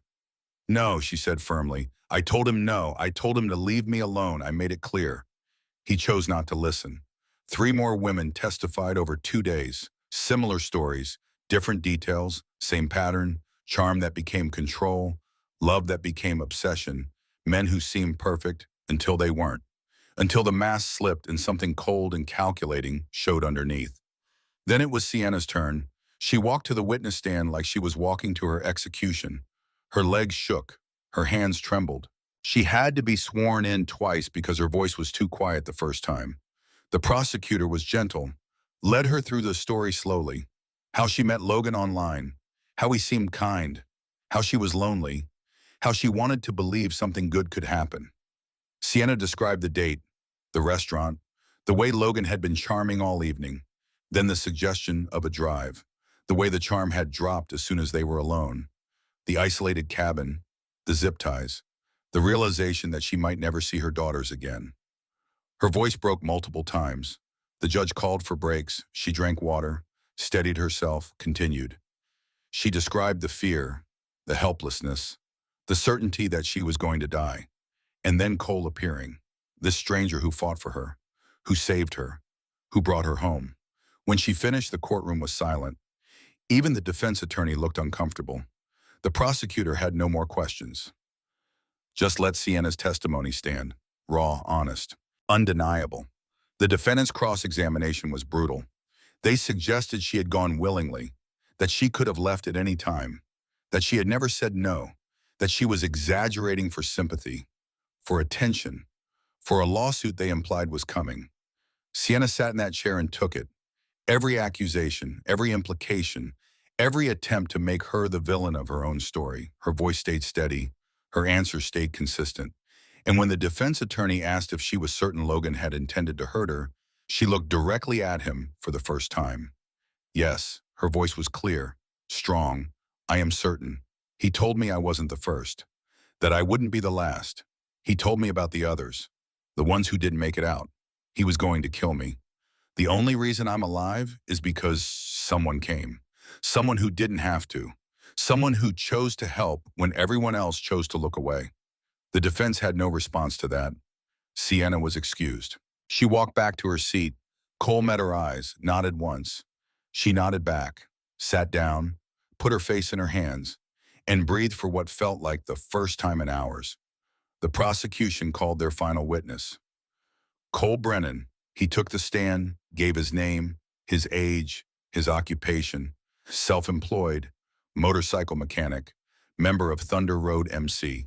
The prosecutor walked him through that night, finding Harper and Bryn at the gas station, making the promise, tracking Sienna to the cabin, the confrontation with Logan, the fight, the arrest. Cole's answers were short, factual. He didn't embellish, didn't make himself sound heroic, just described what happened. The defense tried to paint him as violent.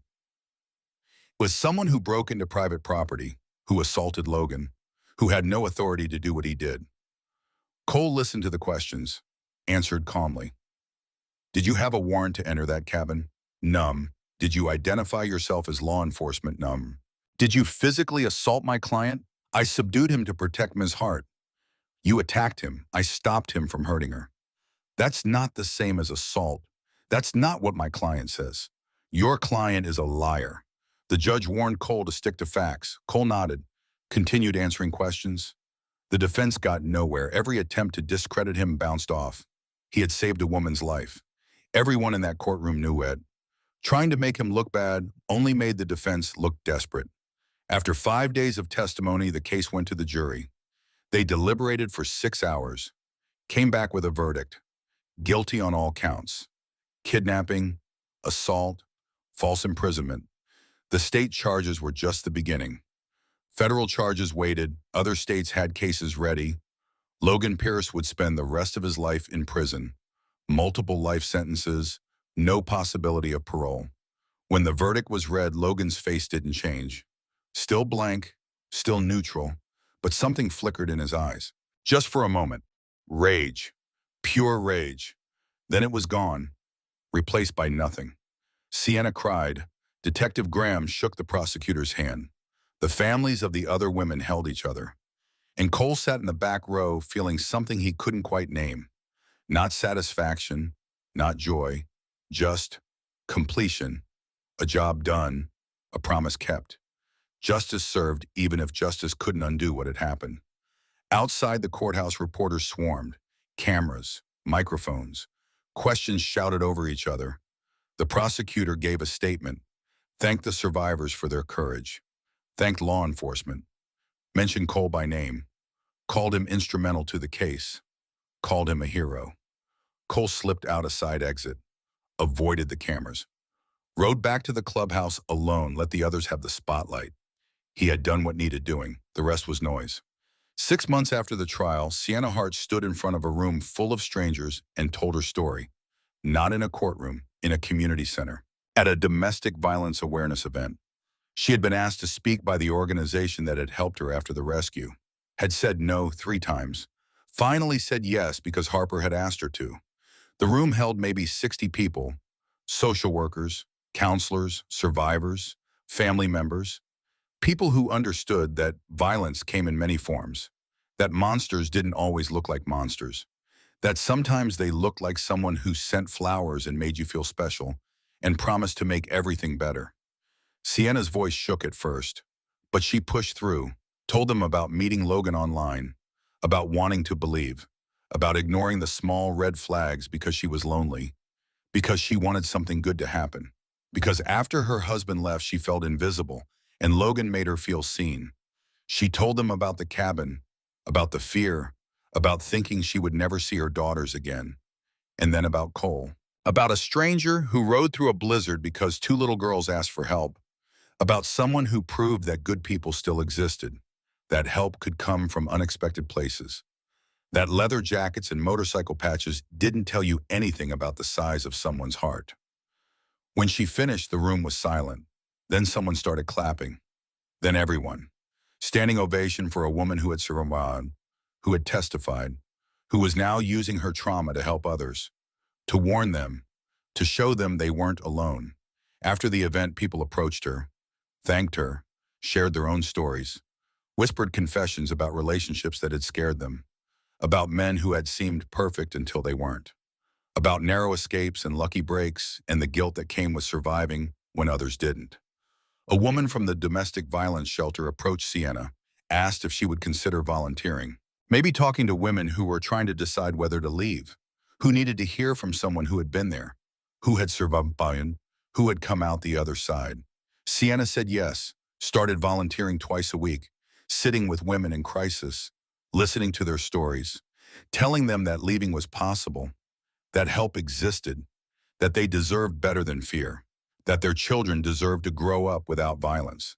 She found purpose in it, found meaning in transforming her worst experience into something that helped others, found that telling the story over and over made it hurt less, made it feel less like something that happened to her and more like something she survived, like something she could control. Harper grew up faster than most kids her age. At 15, she was serious, quiet, carried herself like someone much older. The weight of that night had never fully left her. The responsibility, the fear, the feeling that she should have done more, should have known, should have somehow prevented it. Her therapist worked with her for years, slowly unpacking the guilt, helping her understand that she had been a child, that adults were supposed to protect children, not the other way around, that she had done everything right, had been brave, had kept her sister safe, had trusted her instincts when she asked Cole for help. At 14, Harper started volunteering with a program for kids who had experienced trauma. She sat in circles with children who had seen violence, who had lost parents, who had survived things that no child should survive. She listened to their stories, told them about the gas station, about the snow, about being scared, about the man who kept his promise. She told them the same thing her therapist had told her. None of it was your fault. You did everything right. You are brave. Being scared doesn't mean you're weak. It means you're human. And surviving doesn't mean forgetting. It means learning to carry it without being crushed. The kids listened, believed her in a way they didn't believe adults, because she had been there, because she knew, because she wasn't speaking from a textbook or training manual. She was speaking from a snowy night 5 years ago when she thought her mother was never coming home. Bryn remembered less as the years passed. The sharp edges of that night softened. The terror faded to something distant, like a bad dream that happened to someone else. Her therapist said that was normal, that young children's brains protected them by making trauma fuzzy, by letting the details slip away. But some things stayed. The feeling of being cold, the sound of her own crying, the moment when Cole crouched down and promised to help. Those moments were crystallized, permanent, would never fade. Every year on the anniversary of the rescue, Bryn made a card, sometimes elaborate, sometimes simple, always addressed to Ghost. Sometimes her mom had to help her find the clubhouse address. Sometimes she remembered it herself. But the card always went out, always said some version of the same thing. Thank you for keeping your promise. Thank you for bringing my mom home. Thank you for being there when no one else was. Cole kept every card, in the box under his bed, next to the crayon drawing from that first night, next to Sarah's photograph. Evidence that loss could transform. That pain could become purpose. That the worst thing that ever happened to him had somehow led to saving two little girls he never would have met otherwise. Thunder Road MC changed after the rescue. The community stopped seeing them as a threat, stopped crossing the street when they saw the patches, started waving, started stopping to talk, started asking for help with things. Missing children became their specialty. When a kid disappeared, when a teenager ran away, when a family was desperate and the police were stretched thin, Thunder Road showed up. They organized search parties, distributed flyers, covered ground that official searches couldn't cover, found kids in places no one else thought to look. They started teaching self-defense classes at the community center, free, open to anyone, especially single mothers, especially women who felt vulnerable, who wanted to be able to protect themselves, who needed to believe they weren't helpless. Axel stood in front of each new class, gave the same speech. We're not here to teach you to fight. We're here to teach you to serve, to escape, to recognize danger before it's too late, to trust your instincts, to know that you're worth protecting, that your life matters, that asking for help isn't weakness, it's wisdom. The classes filled up immediately. Wait lists formed. Other chapters started offering the same thing. Thunder Road became synonymous with community protection, with showing up, with being people you could count on when everything went wrong. 5 years after the rescue, Thunder Road hosted a community safety event at the high school gymnasium. Rows of folding chairs filled the floor. Tables lined the walls covered with pamphlets and resources. Information about domestic violence, about online predators, about recognizing warning signs, about getting help. Police officers stood near the entrance, not as enforcement, as partners. They gave presentations about what to do if someone went missing, about how to report suspected abuse, about resources available to families in crisis. The relationship between law enforcement and Thunder Road had transformed, from suspicion to respect, from adversaries to allies working toward the same goal. Teachers sat in the front rows. Parents filled the seats behind them. Children sat cross-legged on the floor near the stage. The room buzzed with conversation, with community, with people who had come together because they believed that protecting each other mattered.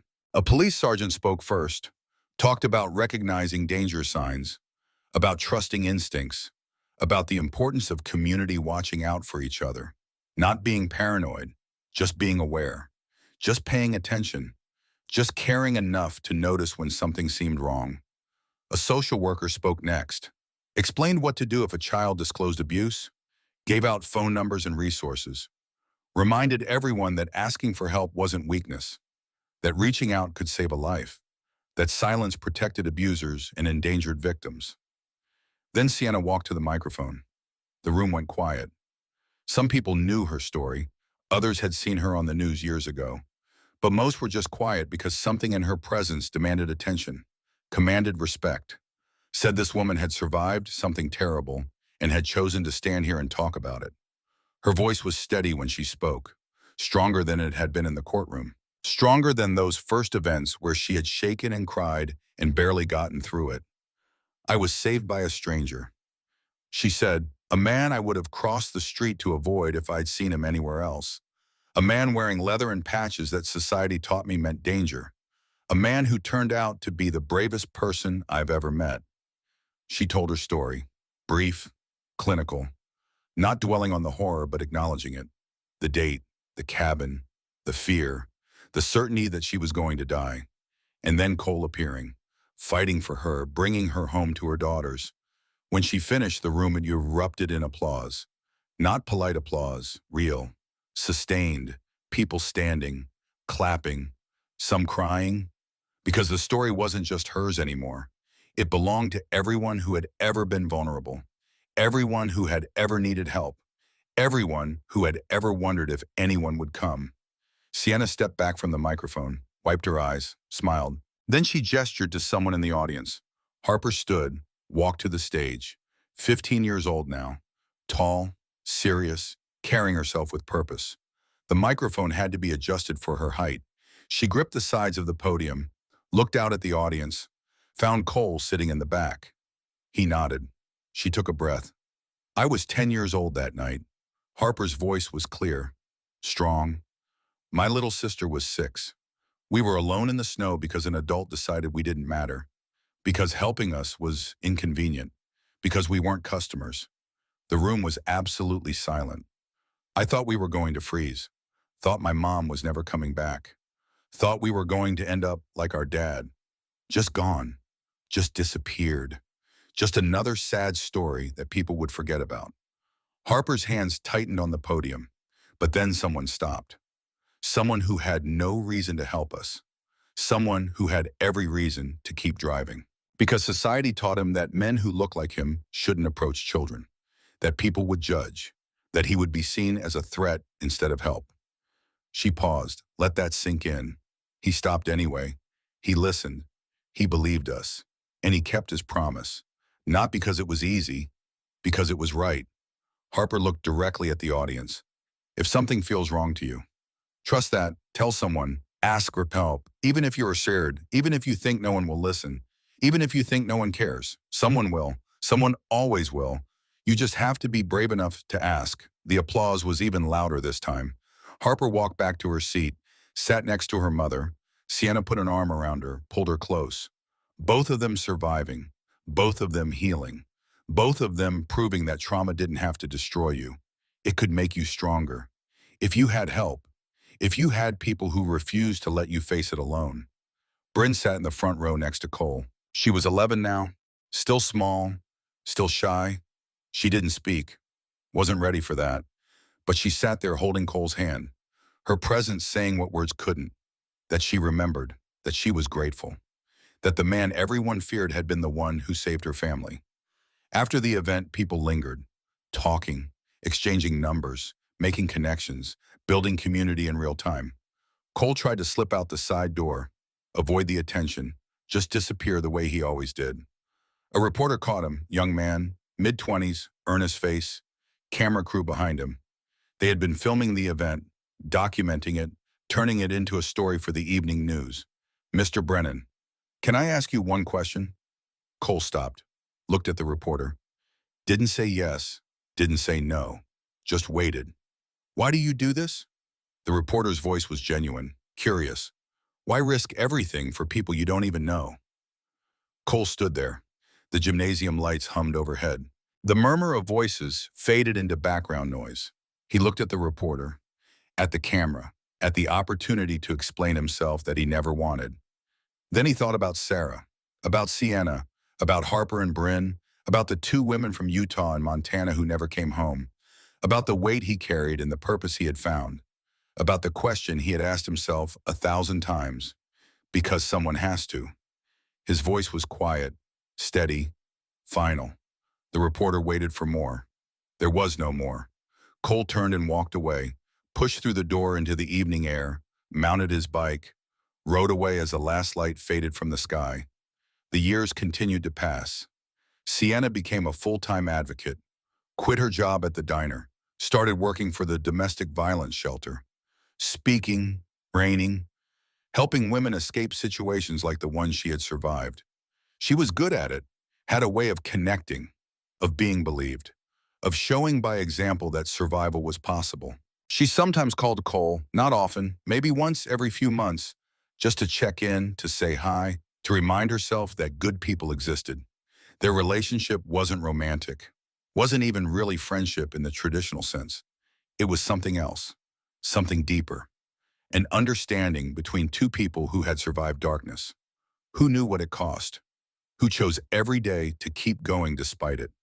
Thunder Road expanded, new chapters opened in neighboring states, all following the same model: community protection, missing children, self-defense classes, being visible, being helpful, being proof that stereotypes lied, that appearance didn't determine character, that sometimes the scariest looking people had the biggest hearts. Cole kept writing, kept searching, kept showing up when kids disappeared, when families needed help, when someone's daughter or son or mother was missing and the world seemed too big and too empty to ever find them. He didn't save them all, no one could. But he saved some, and some was better than none. He visited Sarah's grave once a year, on her birthday, brought flowers, sat in the grass, talked to her like she was still there, told her about the people he helped, the families he brought back together, the children who were safe because he refused to quit. I'm still trying, he said every time. Still missing you, still wishing I could have saved you. But I'm still trying, the guilt never fully left. How could it? She was his daughter, his responsibility. He had failed her in the most fundamental way a parent could fail. But the guilt was different now, quieter, more like an old injury that ached when it rained instead of a fresh wound that bled every day. One afternoon in spring, 5 years after the rescue, a motorcycle pulled into the Hart driveway. Sienna was in the kitchen when she heard the engine. She looked out the window, saw Cole, felt her heart skip, not because anything was wrong, because he was there. Because his presence still meant safety, still meant someone who showed up. She opened the door before he knocked. Hi, Cole nodded. Hi, hope this isn't a bad time. Never. Come in. Harper and Bryn were in the living room doing homework. Bryn looked up first, her face lit up. Mr. Ghost. She jumped up, hugged him. She was 11 now, but still small enough that the hug felt like it did 5 years ago. Like something that mattered. Like gratitude that could never fully be expressed. Harper was 15, too cool to run over like her little sister. But she stood, smiled, genuine. Hey, Cole. Hey, Harper. Cole pulled a bag from his jacket. Brought you guys something. Inside was a book for Harper. Not a kid's book. Young adult. About a girl who survives a disaster and has to figure out how to live after. How to be normal when everything inside you has changed. Harper took it, read the back cover, looked at Cole. Thank you. Her voice was quiet, but he heard what she didn't say. That she needed this, that she struggled with the same thing, that she understood. For Bryn, he had a stuffed wolf, gray, soft, just the right size for holding. Bryn grabbed it immediately, hugged it, named it Ghost on the spot. Cole smiled, small, but real. Can you stay for dinner, Sienna asked. Cole hesitated, didn't want to impose, didn't want to make things weird. But Sienna's eyes said she meant it, that she wanted him there, that he was family whether either of them had said it out loud or not. Sure, if it's not too much trouble. It's not. They ate together, pasta that Sienna made from scratch, garlic bread, salad, normal food, normal conversation. Harper talked about school, about college applications coming up, about maybe studying social work, maybe doing what her mom did, helping people. Bryn talked about nothing and everything, about her friends, about a science project, about a book she read, about how her teacher said she was a good writer. Just the chatter of a kid who felt safe, who had healed enough to be normal, to be happy. After dinner, Cole helped clean up, stood at the sink, washing dishes while Sienna dried. They worked in comfortable silence, the kind that comes when you don't need to fill space with words, when presence is enough. How are you really? Sienna asked quietly, so the girls wouldn't hear. Cole rinsed a plate, handed it to her. Some days better than others. You same. She dried the plate, put it in the cabinet. I still have nightmares sometimes. Still get scared when someone's too nice too fast. Still check over my shoulder in parking lots. Cole nodded. That's normal, after what you went through. What we went through, Sienna corrected. You carried it too. Different, but the same. Trauma isn't a competition. We both survived something terrible. We both get to struggle with it. Cole looked at her, really looked at her. This woman who had every reason to give up, to hide, to let fear win. Instead, she had transformed her trauma into purpose, into helping others, into proving that survival was possible, that healing was real, that good could come from horror if you were brave enough to look for it. You're stronger than you know, he said quietly.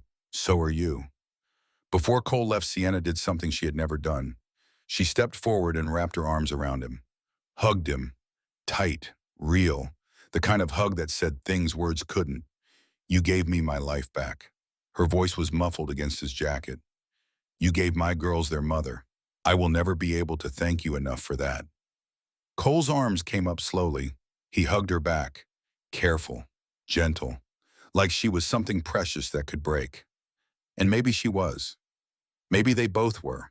Maybe everyone was just fragile things pretending to be strong until someone reminded them it was okay to be both. When he pulled away, Cole's eyes were wet. He didn't apologize for it, didn't wipe them, just let her see. Let himself be human. Let the armor down for just a moment. Take care of yourself, he said. You too. He walked to his bike. Harper and Bryn watched from the window. Waving, he waved back, started the engine. The deep rumble filled the quiet neighborhood. He pulled away as the sun began to set, painting the sky in shades of orange and pink and gold. Sienna stood in the doorway, watched him disappear around the corner, then went back inside, back to her daughters, back to the life that almost ended, back to the proof that sometimes when you thought everything was lost, when you were certain the darkness would win, someone showed up, someone fought, someone refused to let evil have the last word. Cole rode through the evening, no destination in mind, just riding, feeling the wind, the engine beneath him, the road stretching ahead. He thought about the last 5 years, about Sienna and Harper and Bryn, about the trial, about the other women he had helped since, about the MC chapter becoming something more than just a club, becoming a force for good. He thought about Sarah. Always Sarah. The weight was still there, would always be there, but it didn't crush him anymore, didn't stop him from breathing, had transformed from anchor to ballast, something that kept him grounded instead of something that drowned him. The road climbed into the mountains, the same mountains where he had ridden 5 years ago, where he had found Sienna in that cabin, where he had kept a promise to 2 little girls. The snow was gone now, replaced by wildflowers, by green grass, by the world coming back to life after winter. He pulled over at a scenic overlook, killed the engine. Stood there looking at the valley spread out below, at the town where people lived and loved and struggled and survived, at the place where he had found purpose after losing everything. His phone buzzed, text message, from Axel, missing girl in Laramie, 12 years old. Families asking for help. We're mobilizing tomorrow at dawn. You and Cole looked at the message, at the question he had been asked 1,000 times, at the choice he made every single time. He thought about Sarah, about how he couldn't save her, about how that failure had broken him, about how he had let it transform into something else, something that mattered. He typed back, I'm in, put the phone away, looked at the valley one more time, thought about the road ahead, about tomorrow, about the girl who needed finding, and about the family who was terrified, about showing up even when it was hard, especially when it was hard, because that's what mattered. The sun touched the horizon, the sky caught fire. Orange bleeding into red, bleeding into purple. Colors that shouldn't work together but did. Creating something beautiful from the ending of the day. From darkness approaching but not yet arrived. Cole mounted his bike, started the engine. The rumble was familiar, constant, real. He pulled back onto the road, headed toward tomorrow, toward the next search, toward the next family who needed someone to show up when everyone else had given up. He wasn't running anymore, hadn't been for a while, wasn't hiding from his past or his pain or his guilt. He was riding towards something instead, toward purpose, toward meaning, toward the belief that loss didn't have to be the end, that it could be the beginning of everything that mattered. The road stretched ahead, empty, open, full of possibility. Somewhere out there, a 12-year-old girl was missing. Somewhere a family was desperate. Somewhere people needed help. And Cole Brennan, Ghost, the man who lost his daughter and found purpose in the wreckage. He was riding toward them. Not because he was a hero. He had never been comfortable with that word. Heroes were people in movies. People who wore capes and had superpowers and always saved everyone. He was just a man, a broken man. A man who had failed at the most important thing a father could do, protect his child. But he was also a man who had decided that failure didn't have to be the end. That loss could transform. That pain could become power if you were willing to do the work, to show up, to keep trying, to refuse to let the darkness win. The wind hit his face, cold despite the spring evening. He welcomed it, felt it wake something inside him, something that had been sleeping for 8 years, something that had finally started to breathe again. Not hope exactly, something quieter, something more sustainable. acceptance, purpose, peace. The ghost rode on, no longer haunted, no longer running, just riding toward tomorrow, toward the next promise to keep, toward proof that showing up mattered, that doing the hard thing when it would be easier to look away was what separated living from just existing. Behind him, the sun disappeared below the horizon. Darkness spread across the valley. But ahead, the road was visible, lit by his headlight, one stretch at a time, 1 mile at a time, one choice at a time. That's all anyone could do. Keep going, keep trying, keep believing that the next person might be the one you save. And if you couldn't save them all, if some still slipped through your fingers, if some nights you still woke up crying about the ones you lost, that was okay. That was human. That was the price of caring in a world that made caring dangerous. But the alternative was worse. The alternative was walking away, closing your heart, deciding that because you couldn't save everyone, you wouldn't try to save anyone. That was death, not physical. Something worse, the death of everything that made life worth living. Cole chose life, chose trying, chose showing up every single day, even when it hurt, especially when it hurt. Because that's what Sarah would have wanted. That's what Sienna and Harper and Bryn deserved. That's what the 12-year-old girl in Laramie needed. Someone who refused to quit. Someone who kept searching. Someone who believed that every life mattered enough to fight for. The road climbed higher. The air got colder. The darkness got deeper. But Cole kept riding, engine beneath him, wind against him, heart lighter than it had been in years, heading towards someone who needed him, toward purpose, toward proof that sometimes broken things were the most useful, that sometimes the worst pain created the strongest people, that sometimes the only way through grief was to turn it into something that saved others. In his wallet pressed between two photographs, his daughter's face frozen at 7 years old, forever young, forever missed, and a crayon drawing from a 6-year-old girl who became 11, who healed, who remembered, who sent cards every year saying thank you. Evidence that loss could transform, that failure could become foundation, that the worst thing that ever happened could somehow lead to the best things you ever did.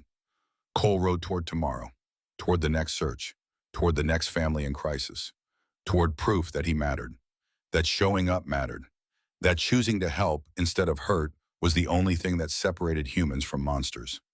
Somewhere behind him, Sienna was putting her daughters to bed, reading stories, checking locks, doing the normal things that mothers did, things she almost never got to do again, things she only got to do because a stranger chose to help, because someone saw 2 girls in the snow and couldn't walk away, because a broken man decided his brokenness could be useful.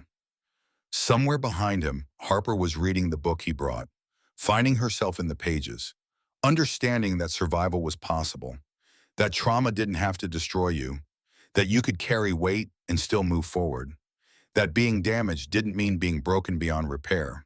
Somewhere behind him, Bryn was falling asleep with a stuffed wolf clutched to her chest, dreaming normal dreams, kid dreams, safe dreams, because 5 years ago someone kept a promise, because someone rode through a blizzard, because someone fought for her mother when everyone else looked away.